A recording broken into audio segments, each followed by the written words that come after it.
Welcome to Lore, where stories open the doors of imaginations. Today we travel with Ray Bradbury to a world where the sun shines once every 7 years. Let's begin. All summer in a day. Ready? Ready. Now? Soon. Do the scientists really know? Will it happen today? Will it? Look and see for yourself. The children pressed to each other like so many roses, so many weeds intermixed, peering out for a look at the hidden sun. It rained. It had been raining for 7 years, thousands upon thousands of days, compounded and filled from one end to the other with rain, with the drum and gush of water, with the sweet crystal fall of showers and the concussion of storms, so heavy there were tidal waves come over the islands. 1,000 forests had been crushed under the rain and grown up 1,000 times to be crushed again. And this was the way life was forever on the planet Venus, and this was the schoolroom of the children of the rocket men and women who had come to a raining world to set up a civilization and live out their lives. It's stopping. Yes. Margot stood apart from them, from these children who could never remember a time when there wasn't rain and rain and rain. They were all 9 years old, and if there had been a day 7 years ago when the sun came out for an hour and showed its face to the stunned world, they could not recall. Sometimes at night she heard them stir in remembrance, and she knew they were dreaming and remembering gold or a yellow crown or a coin large enough to buy the world with. She knew they thought they remembered a warmness like a blushing in the face, in the body, in the arms and legs and trembling hands. But then they always awoke to the tatting drum, the endless shaking down of clear bead necklaces upon the roof. The walk, the gardens, the forests, and their dreams were gone. All day yesterday they had read in class about the sun and about how like a lemon it was and how hot, and they had written small stories or essays or poems about it. I think the sun is a flower that blooms for just 1 hour. That was Margot's poem, read in a quiet voice in the still classroom while the rain was falling outside. "Oh, you didn't write that," protested one of the boys. "I did," said Margot. "I did." "William," said the teacher. But that was yesterday. Now the rain was slacking, and the children were crushed in the great thick windows. "Where's teacher? She'll be back. She'd better hurry, we'll miss it." They turned on themselves like a feverish wheel, all tumbling spokes.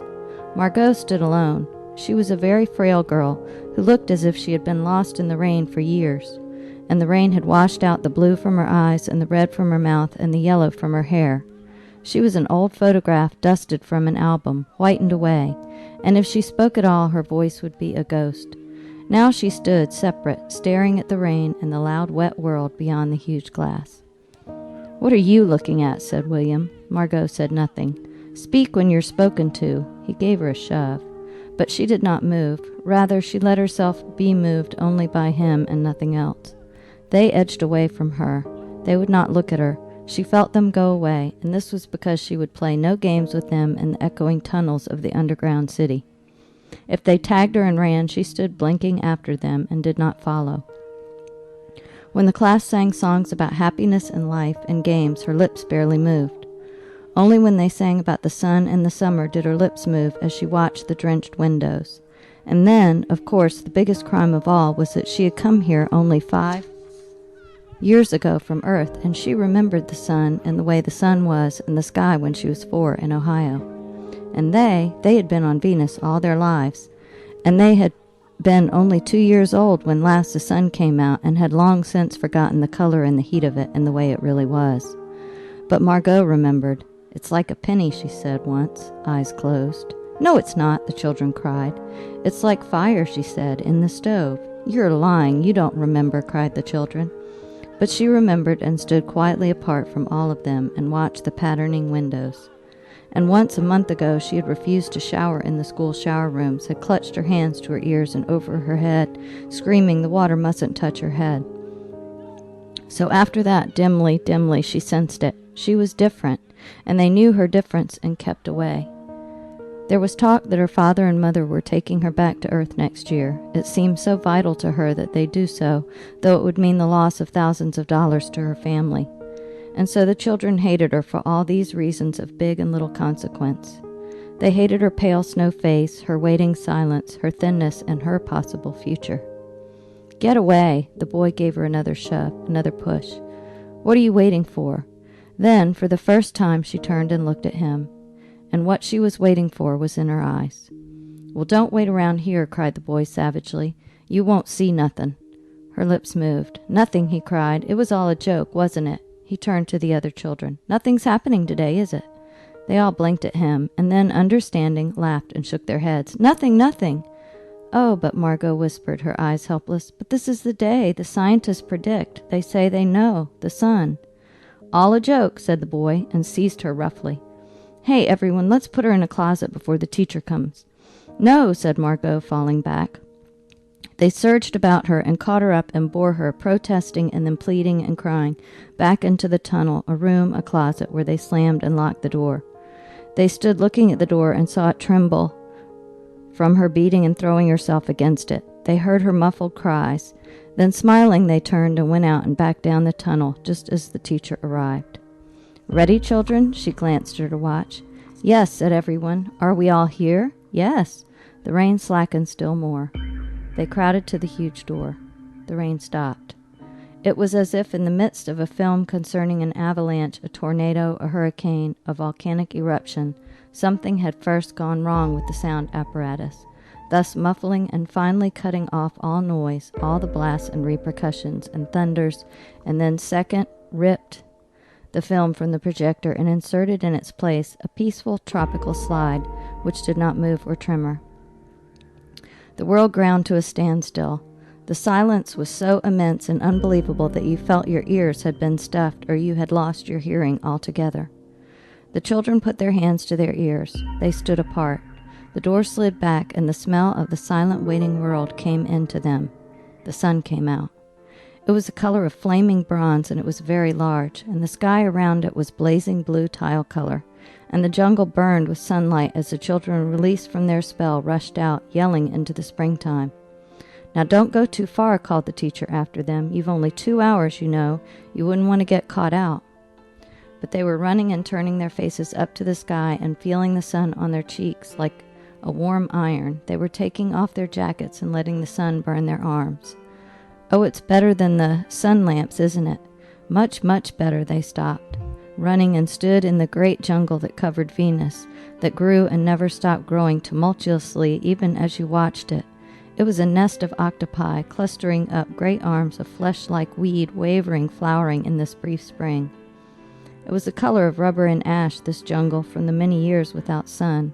It was the color of stones and white cheeses and ink. It was the color of the moon. The children lay out laughing on the jungle mattress and heard it sigh and squeak under them, resilient and alive.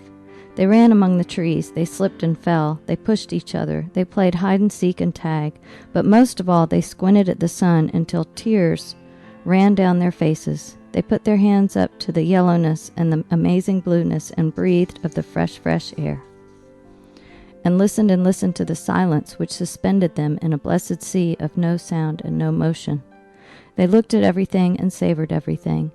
Then, wildly, like animals escaped from their caves, they ran and ran in shouting circles. They ran for an hour and did not stop running. And then, in the midst of their running, one of the girls wailed. Everyone stopped. The girl, standing in the open, held out her hand. "Oh, look, look," she said, trembling. They came slowly to look at her open palm. In the center of it, cupped and huge, was a single raindrop. She began to cry, looking at it. They glanced quietly at the sky. Uh-oh. A few cold drops fell on their noses and their cheeks and their mouths. The sun faded behind a stir of mist. A wind blew cool around them. They turned and started to walk back toward the underground house, their hands at their sides, their smiles vanishing away. A boom of thunder startled them, and like leaves before a new hurricane, they tumbled upon each other and ran. Lightning struck 10 miles away, 5 miles away, a half a mile.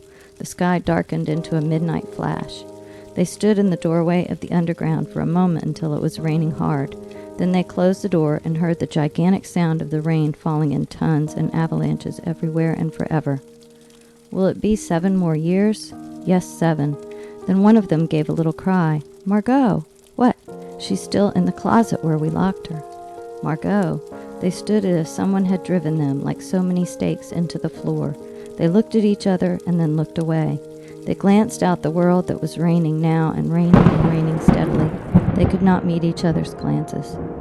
Their faces were solemn, and they looked at their hands and their feet, faces down. "Margot," one of the girls said. "Well?" No one moved. "Go on," whispered the girl. They walked slowly down the hallway in the sound of the cold rain.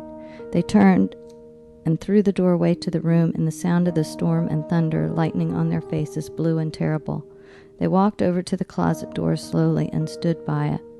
Behind the closet door was only silence. They unlocked the door even more slowly and let Margot out. If this story touched your heart, like, comment, and subscribe. Your support keeps these stories alive.